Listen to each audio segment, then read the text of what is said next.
आप के मैनिफेस्टो पर खास करके सवाल उठाए गए हैं और उसी की वजह से ये सारी बातें निकलकर सामने आई हैं। देखिए, सबसे पहली बात हम्म। कि बहुत से बुजुर्ग हैं, उनकी एक एज के बाद में समस्या होने लगती है कि उन्हें अलग अलग तरह की भ्रांतियां हम्म। होने लगती हैं बड़ी तेजी से। कहीं उन्हें यमराज दिखाई देते हैं, कहीं कुछ दिखाई देते हैं, जबकि वो चीजें होती नहीं।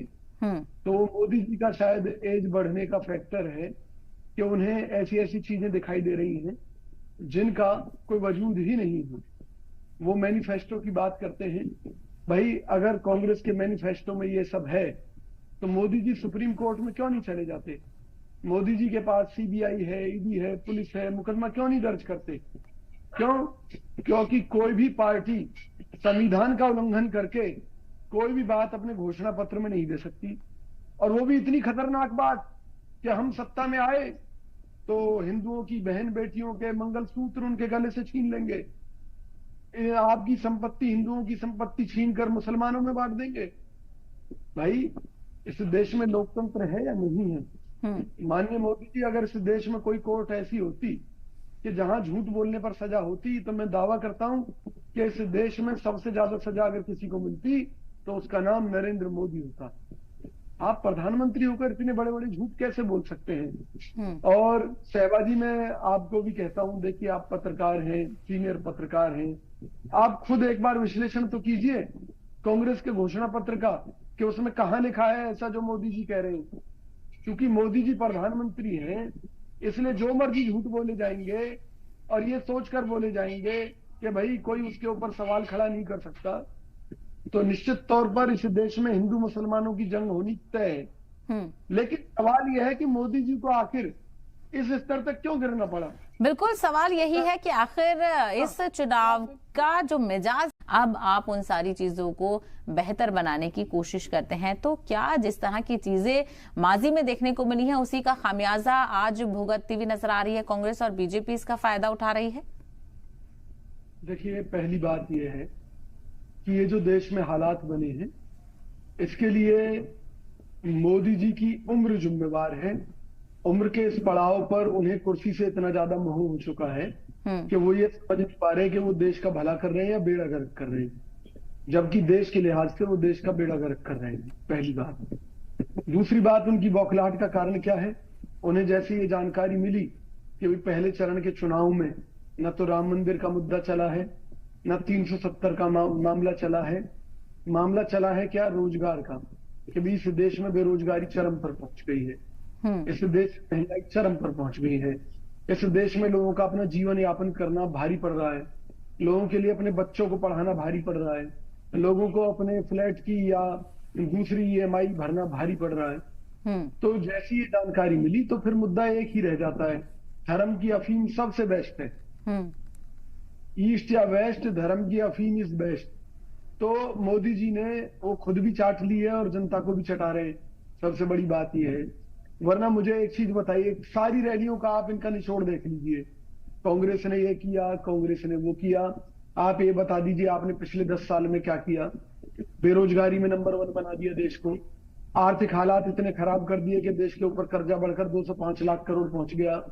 आर्थिक हालात इतने खराब हो गए कि आपको आरबीआई के रिजर्व फंड से 2-2 बार पैसा निकालना पड़ा, जो कि 70 सालों में किसी भी सरकार ने नहीं निकाला। आप ये कहते हैं कि मंगलसूत्र छिन जाएंगे। आप ये बताइए कांग्रेस के 49 साल के राज में किसका मंगलसूत्र छिना? तो बात यह है कि असल मुद्दों से ध्यान भटकाना है। चाइना हमारे बॉर्डर पर जिस तरह की खबरें, लद्दाख के लोगों ने आरोप लगाए कि वो भारतीय सीमा में प्रवेश करके और कब्जा करके बैठ गया हमारी जमीन पर। लद्दाख के लोग धरने पर बैठते हैं, मोदी जी उनका जवाब नहीं देते। मणिपुर में लगातार आग लगती है और चाइना से वहां हथियार आते हैं, मोदी जी कोई बात नहीं करते। 56 इंची की बात करते हैं और पूर्वोत्तर के विद्रोही गुटों के साथ समझौता कर लेते हैं। भाई, क्या जरूरत पड़ी थी आपको समझौते की? आप जम्मू कश्मीर की बात करते हैं कि हमने 370 हटाई। वहां पर इनके जो सहयोगी रही महबूबा मुफ्ती, उनका आरोप है कि वहां पर धारा 370 के कारण बीजेपी सरकार अपने खास उद्योगपतियों को वहां जो गोल्ड की माइंस हैं, लिथियम की माइंस हैं, उन्हें नहीं दे पा रही थी। 370 में अमेंडमेंट करने का कारण यह था कि वहां के संसाधनों पर अडानी अंबानी का कब्जा हो सके।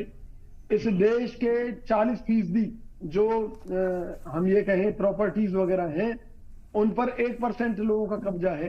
क्यों नहीं सर्वे होना चाहिए? आखिर वो 1% लोग ही 40% संपत्ति पर कैसे काबिज हो गए? वो 1% लोग ही देश की 60% कमाई पर, इनकम पर कैसे काबिज हो गए? आप ये देखिए ना, देश के हालात कितने खराब हैं। सिर्फ 1% लोग 40% संपत्ति पर और 60% कमाई पर कब्जा करके बैठे हैं। और ये मोदी राज में क्यों हुआ है?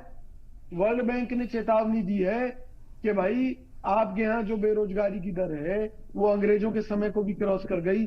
यानी कि मोदी जी के रूप में काले अंग्रेजों की सरकार जो चल रही है, इसने देश को बर्बाद कर दिया है।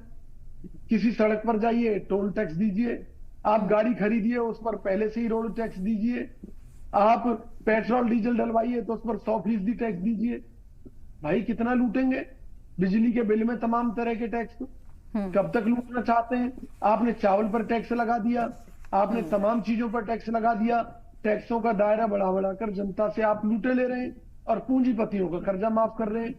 आपका कर्जा माफ हुआ क्या बताइए इस राज्य में? लेकिन पूंजीपतियों का हुआ है। वहीं किसानों की अगर बात करें कांग्रेस कि हम किसानों का कर्जा माफ करेंगे तो देश की अर्थव्यवस्था गड्ढे में डाल रही है कांग्रेस, ऐसा आरोप मोदी जी लगाते हैं। तो सबसे बड़ी बात यह है कि चुनाव जिन मुद्दों पर होना चाहिए था, कि भी मोदी स्मार्ट सिटी बनाने का वादा किया था, क्या बनी एक भी? मोदी जी ने काला धन वापस लाने का वादा किया था, क्या काला धन वापस आया? उल्टा बढ़ गया। विदेश भागने वाले लोगों की तादाद मोदी राज में सारे रिकॉर्ड क्रॉस कर गई है। आप ही लगा लो, जितने भी बड़े बड़े पूंजीपति हैं यहाँ देश को लूटते हैं, विदेश भाग जाते हैं। मोदी जी किसको लेकर आ पाई? किससे वसूला? काला धन क्यों बढ़ गया? नमामि गंगे परियोजना, गंगा को शुद्धि करने के लिए, बताइए, उसमें पैसे खा गए।